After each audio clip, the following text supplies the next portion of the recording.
Good evening, everyone. Welcome to the channel. Before I begin, here are my disclaimers. Today I am going to give you an update about Oxford Industries Inc. annual report. Oxford Industries Inc. offers a diverse range of products and services through its various brands. The company's portfolio includes lifestyle apparel under the Tommy Bahama brand, which encompasses men's and women's sportswear, dresses, scarves, bags, jewelry, belts, children's apparel, swimwear, footwear, and licensed products. In addition to apparel, Oxford Industries licenses the Tommy Bahama brand for a wide array of products such as furniture, beach chairs, bedding, fabrics, leather goods, gifts, headwear, hosiery, sleepwear, toiletries, fragrances, cigar accessories, and resort operations. The company also owns the Johnny Was brand, which designs and distributes upscale collections of bohemian-inspired apparel, accessories, and home goods. Furthermore, Oxford Industries offers products under its other brands, including Southern Tide, TBBC, the Beaufort Bonnet Company, Duckhead, and Jack Rogers. These brands provide a range of products such as stationery, gift items, home furnishings, eyewear, and e-commerce services through various online platforms.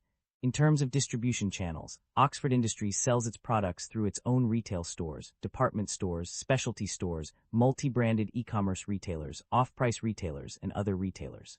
The company also operates brand-specific full-price retail stores, Tommy Bahama food and beverage locations, and outlet stores. The income statement shows that the company revenue have been declining annually and operating income have not been increasing.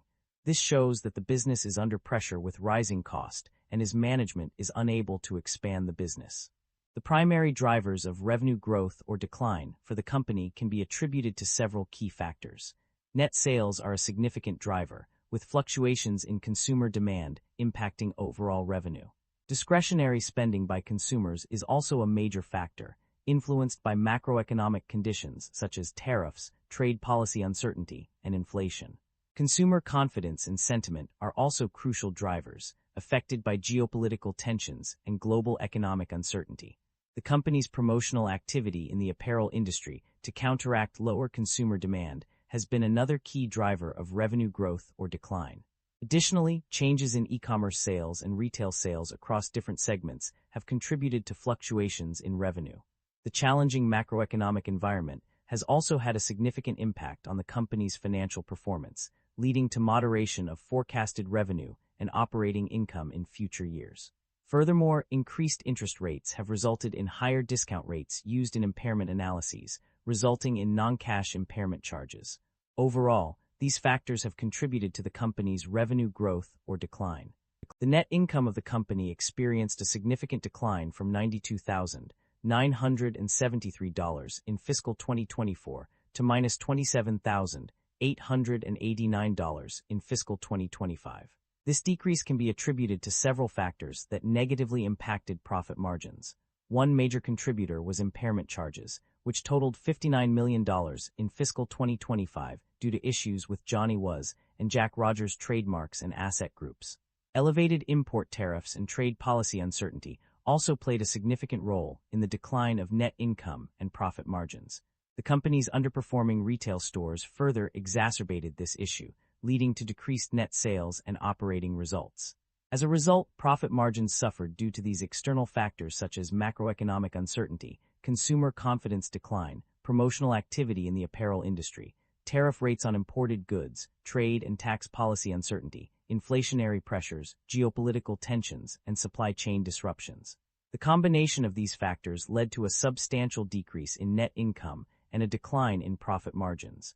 The company's financial performance was severely impacted by external circumstances, resulting in a significant drop in profitability. While there are discrepancies in the extracted summaries regarding the company's operating cash flow, a closer examination reveals a trend towards positivity. Initially, the company experienced negative operating cash flow, as indicated by a deficit of $26,365 on page 56 and a decrease in cash and cash equivalents on page 57.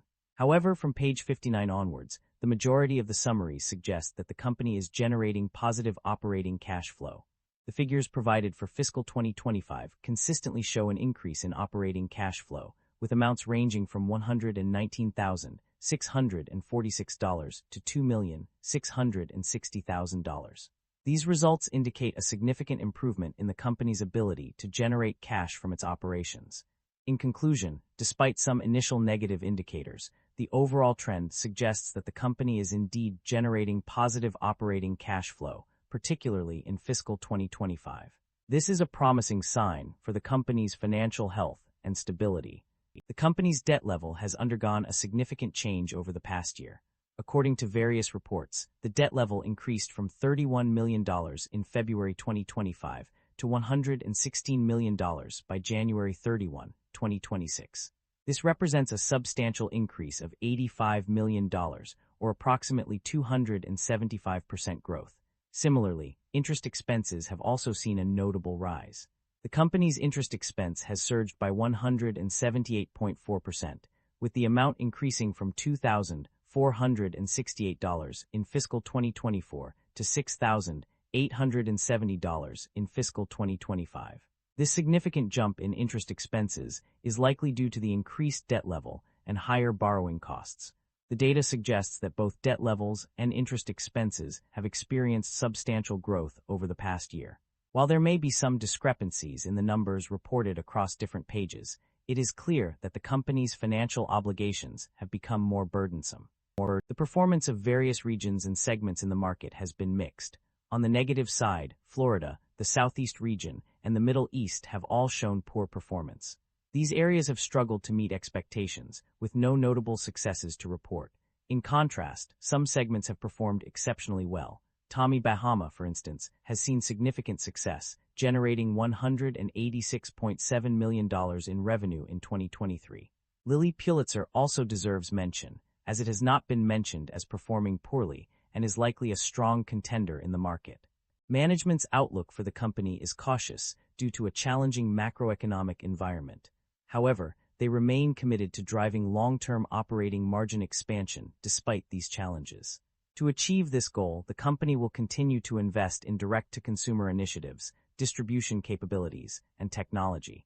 In addition to investing in growth initiatives, management is also focused on managing debt levels and capital structure. The company plans to reduce its debt levels during fiscal 2026 and reassess its capital structure, which may involve additional borrowings or sales of debt or equity securities.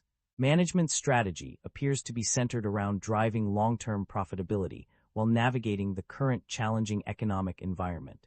By investing in direct-to-consumer initiatives and managing debt levels, the company aims to position itself for future growth and success. The company has a history of returning value to its shareholders through two key methods. Firstly, it has paid dividends on multiple occasions, as documented in various pages of the report. This indicates that the company is committed to distributing a portion of its profits to its investors. In addition to paying dividends, the company has also engaged in share buybacks. Similar to dividend payments, this practice demonstrates the company's efforts to reward its shareholders and increase their ownership stake.